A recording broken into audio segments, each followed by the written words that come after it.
So just to catch you up, if you weren't with us for the first part of the story a couple of weeks ago, Gideon had been called by God.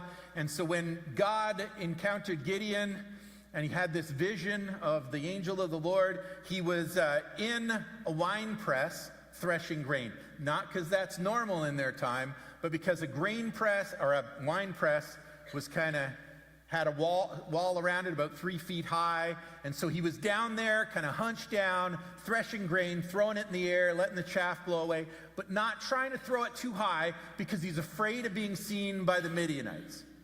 And so the Midianites were the aggressors. They were stronger. They were more powerful than the Israelites. And they kept coming and stealing their grain.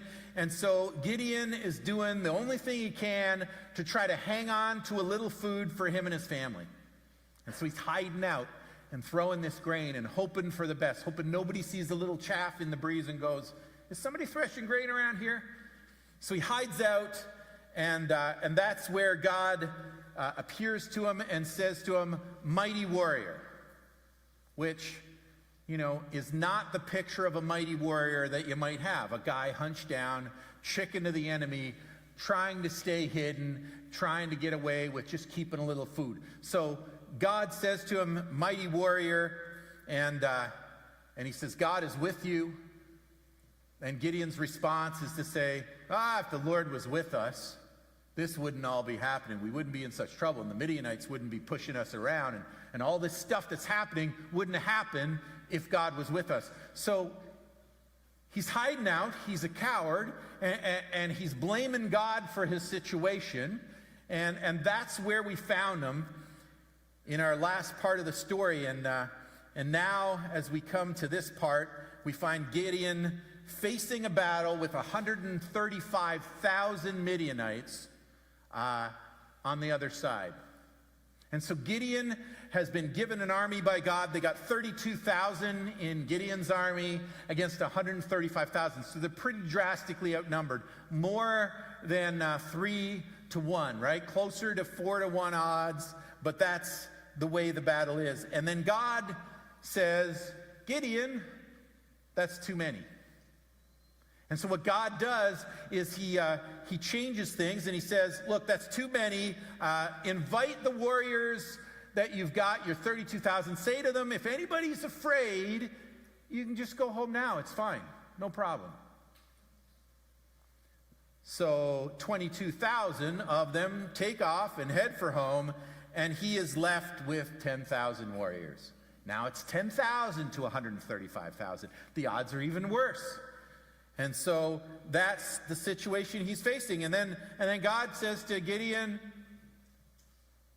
"Good." No, he says, "That's still too many. We got to have less." And so God says, "Here's what I want you to do. I want you to take your warriors down to the stream and watch them, and we're going to divide them into 2 groups. One group is the ones who kind of pick up the water in their hands and lap it up like a dog with a dog dish. And the other group are the ones who kind of do it the normal way for them, bend down, get down to the river, to kind of lap up that cold water, drink it straight from the stream." And so they divide them into 2 groups.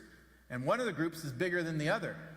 And God goes, "Okay, the ones who bent down to drink, I want you to send them home. We don't need them." And they are left with 300 warriors that lapped up the water in their hands. Now it's 300 to 135,000. They're facing insurmountable odds. They're like gonna go into battle against these guys, but they're vastly outnumbered. And God goes, "Good, that's a situation I can deal with. Now you're not gonna say we did it ourselves." If it was 32,000, you might have thought you did it in your own strength. You're just a little better warriors than them, and you could take on 3 or 4 guys each, and we got lucky. But this way, you're going to know it was me. And so they're down to 300 against 135,000. And if you remember that scene that we encountered when we found Gideon, he was a coward. He was a guy who was afraid of losing his food. He was a guy that didn't want Midianites to discover him because they might be more powerful than him. and now he's got 300 in his army, and he's facing 135,000 Midianite soldiers. And after that first time that the angel of the Lord had appeared to him, and he had blamed it on the Lord, when God said, no, I'm going to send you in, and it's going to be like you were fighting one guy. And so he sends him in there. He calls him mighty warrior, but then he says, look, here's what's going to happen. If you trust me, if you go do this, I will lead you into battle, and you will win. It'll be like you're fighting one guy, and you'll take them all on. And so Gideon at that time, the next part of that chapter, that encounter didn't end before Gideon said, okay, maybe, but here, what I want you to do is, Lord, could you give me a sign? So I'm just going to go. Can you wait right here? And I'm going to go for a minute, and I'll come back. And so he goes, and he gets things to make an offering to God, and he puts them on a rock, and he's testing God, and God sends down fire from heaven to burn up the offering, and he goes, good. That kind of was a reassurance. God has actually shown up and done something supernatural, and maybe this is legit. That's sign number one. And then before today's story, before he goes into battle, he's got 300 warriors now, and he's been whittled down, and God this time doesn't wait for him. So at the beginning, he's got these, he's gathered actually before that, even when he's got 32,000, so before our chapter with the 32,000, he gathers this army of 32,000, and he says to God, okay, can you give me a sign? Here's the sign I want, God. I'll take this fleece, and I'll put it on the ground outside, and you know how there's dew most nights? Well, if I wake up in the morning and the ground's really sopping wet, but the fleece is dry, that'll be a sign to me. If you could do that, God, it would, it'd make me feel good. It'd reassure me that you're with me. And so he gets up the next morning, and sure enough, the fleece is dry, and the ground's wet. And then he goes, well, Lord, just one more time. I want to be certain. So this time I'm going to put the fleece back out there, but what I want to happen is if the fleece is soaking wet and the ground's bone dry, then I'll really be sure. So that's sign number 3, right? And God does it again. And so when we get to our story, when we get to the story we had in the videos, God doesn't even wait for him to ask for another sign.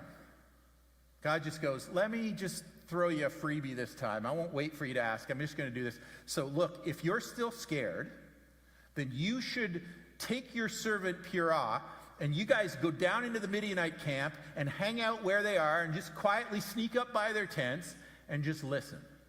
And so Gideon goes down with Purah, and I'm sure they're being very careful. You don't step on anything noisy when you are worried about 135,000 sleeping Midianites.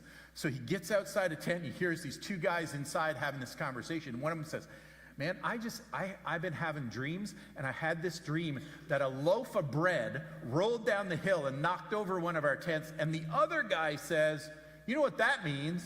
A loaf of bread takes out a tent. We're pretty much doomed because Gideon's going to come, and Gideon's like the loaf of bread, and he's going to wipe us out. He's going to roll us over. And so Gideon goes back up the hill, and now he's had 4 signs from the Lord that God is with him.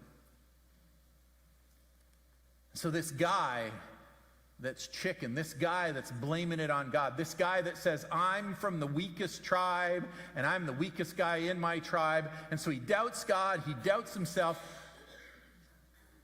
But God called him a mighty warrior. And so now he's faced with a choice. And so God sends the 300, and he's got just 300 warriors, and the plan is 300 warriors are going to go over on that side of the Midianite camp. So the Midianite camp's like right in the middle, and there'll be 100 guys over there, and there'll be 100 guys over there, and there'll be, I guess, 99 guys with Gideon, or 100, either way. And the plan is they're going to take, and Gideon says, I'm going to take a torch and a trumpet, but the torch is hidden under this clay pot so that they won't see the light of it until the right time. And so they're going to go to battle, and there's 100, 300 guys in total, 135,000 trained, angry warriors that they've been scared of their whole lives, that had Gideon hiding out in a well. in a wine press trying to thresh grain.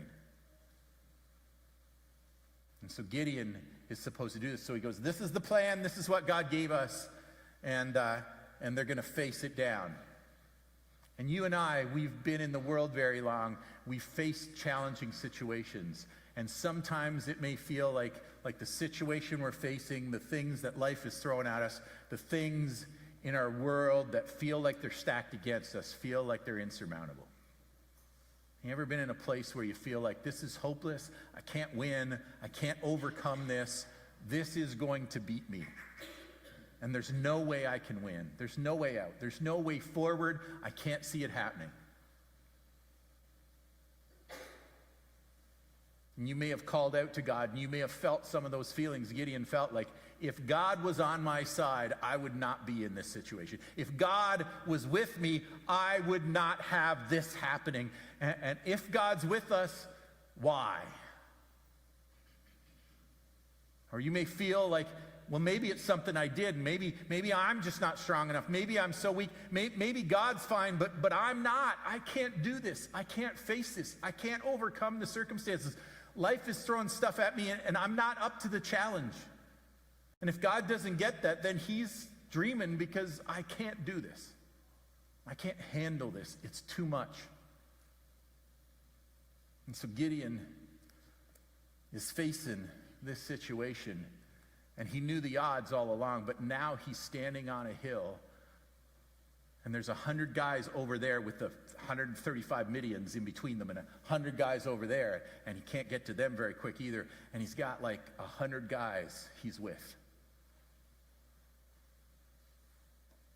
And as he's standing there, there's this moment before it all jumps off, and he's got a torch in his left hand. He's got a trumpet in his right hand, and the torch is covered by a clay pot. So he's got a torch under a clay pot, and he's got a trumpet, and he's standing there, and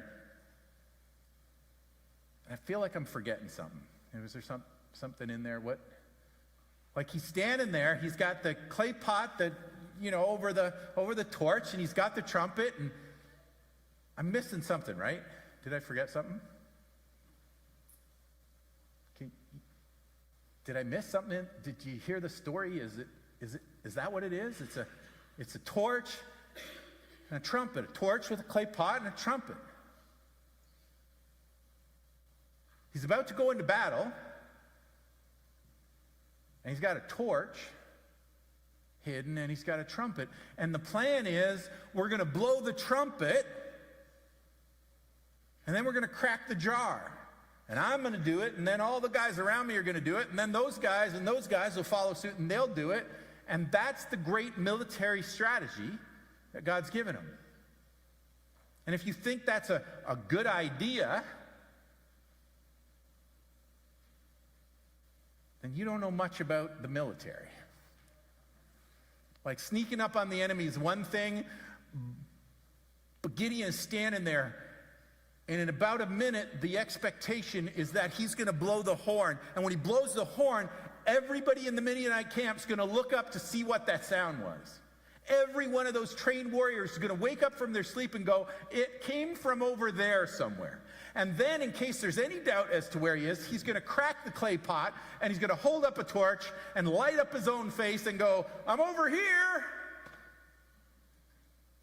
And the big plan is that the other guys are going to do that, and those guys are going to do it, and those guys are going to do it. If I was standing with Gideon, I don't think I would trust those 100. They could drop their clay pot and go, I'm out. 300 against 135. Good luck, Gideon. It's all you, buddy. Was your plan? Gideon is about to do what seems like the dumbest thing in the world to do. And there's this moment in the dark with the slight breeze and the quiet of the evening. There's this moment where Gideon is standing there, and he could go back. Like, there's a wine press somewhere with a bunch of fluffy chaff on the bottom that would make a really comfy bed. And he could find the last little bit of grain that he threshed, and he could have a small meal. I mean, he can spare a little for tonight. He could be eating and sleeping right now. And it's not too late. At this moment, he could gently put down that torch and drop that trumpet and walk away. He could go back to the safe and the familiar. He could go back where he's not facing those kind of giants and go, this is for somebody else. Like, God can find somebody else to do this. This is not for me. This is not my gift. Thanks anyway, God. He could go back where it feels safe and warm and where he could just eke out a living the best way he knows how.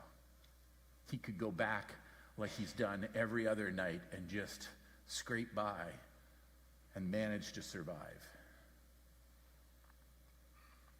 And God told him to go into battle, and it would be like fighting one guy, but he doesn't have to listen. Like, he doesn't have to do this.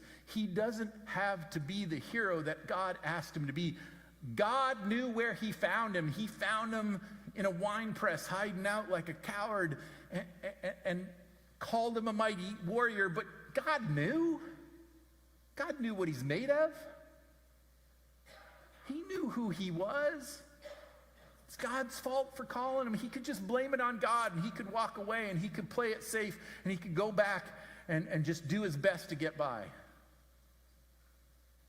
And you and I, when God calls us, because God always calls us to face circumstances that are bigger than we can possibly handle, when we face a world that feels like there's a no-win situation and everything's stacked against us and it's never going to be okay, we could play it safe and we could go to the familiar and we could stick with what we know, and we don't have to listen when God speaks. When God calls us out into a bigger world and invites us to obey him in ways that look dangerous and are not comfortable and are not what we've ever done before.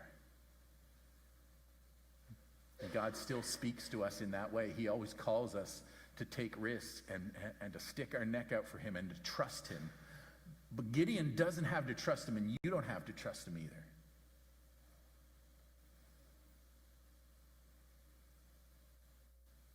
And he's standing there in the breeze, and he's got a choice to make. He can go this way or he can go that way. He can lean in or he can run away.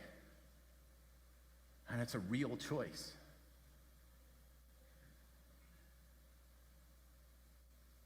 And suddenly the coward from the wine press remembers every sign God's given him, every time he's seen God active and recognized God's presence in the world and how God had shown up and shown his power. And all of a sudden, he feels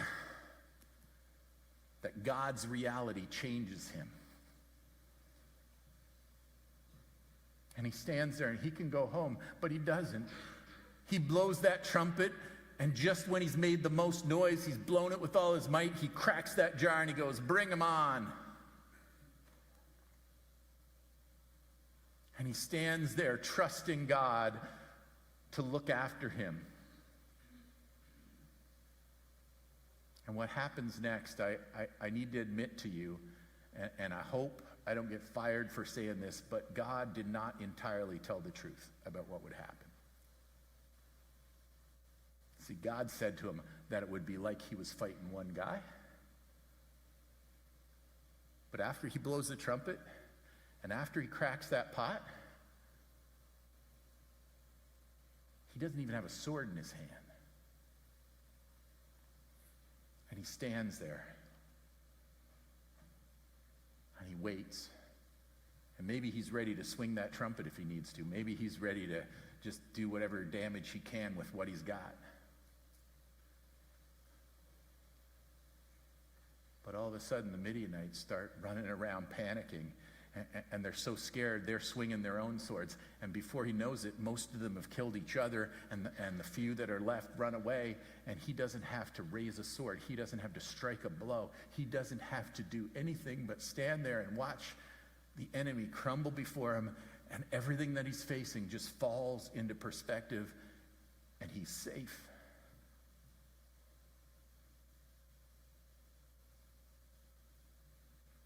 Not only is he safe in this moment, but the Midianites are never going to trouble them again.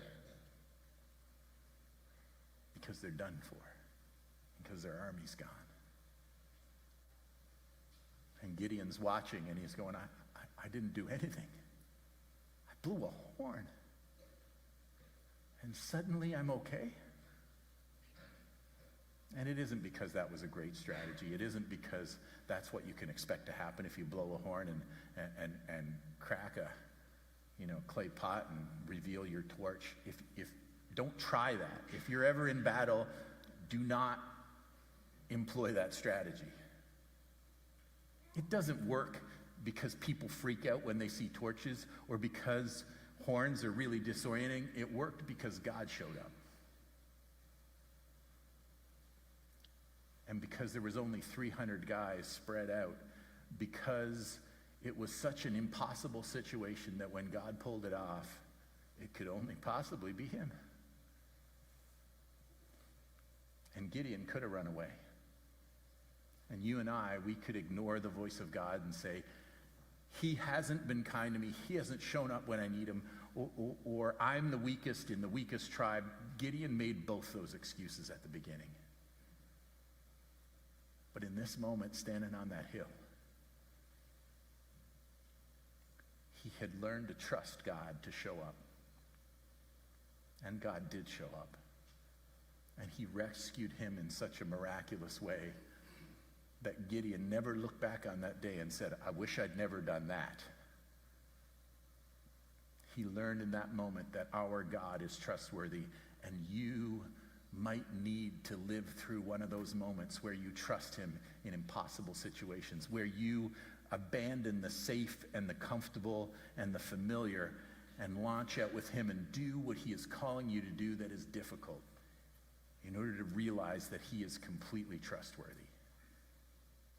and that you can trust him that when he tells you to do something, it will always be for the best. And you don't have to. He won't make you. You could go back to safe and comfortable. But if you trust him, our God makes mighty warriors out of wimps. And he changes circumstances in your life. And he will do things that will not only change the world, but will change you forever. Because he is trustworthy. And because he is real and powerful and present in every moment. And if you lean into him, you will never be sorry you did. If you trust him with your entire heart.